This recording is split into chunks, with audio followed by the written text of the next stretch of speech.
मान्सूनपूर्व नालेसफाईची कामं शहरातील विविध भागात युद्धपातळीवर सुरू असून महापौर शर्मिला पिंपळकर, आयुक्त सौरभ राव यांनी आज विविध ठिकाणी जाऊन नालेसफाईच्या कामाचा आढावा घेतला। या पाहणी दरम्यान नाल्यातील गाडलेला गाळ हा तिथेच न ठेवता तो सुकल्यानंतर योग्य ठिकाणी त्याचं स्थलांतरण करणं, तसंच आवश्यक त्या ठिकाणी नाल्यांच्या संरक्षक भिंतींची दुरुस्ती करणं, तसंच रोबोटिक यंत्राचा वापर करून शहरातील नाले सफाईची कामं 31 मे पूर्वी पूर्ण होतील या दृष्टीने नियोजन करण्याचे आदेश महापौरांनी दिले। घोडबंदर रोड येथील बटाटा कंपनी येथील नाला, कापूरवाडी, कॅसल मिल तसंच वर्तनगर येथील थिराणी शाळेजवळील नाल्यांची पाहणी महापौरांनी केली।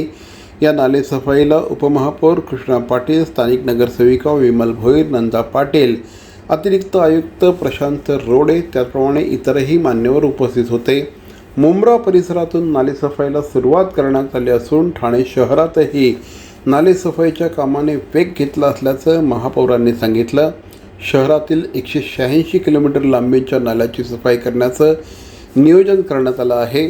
यावर्षी विविध प्रभागातील नालेसफाईसाठी 7 ठेकेदारांची नियुक्ती करून कामाचा वेग वाढवण्यात आला असल्याचं देखील त्यांनी सांगितलं।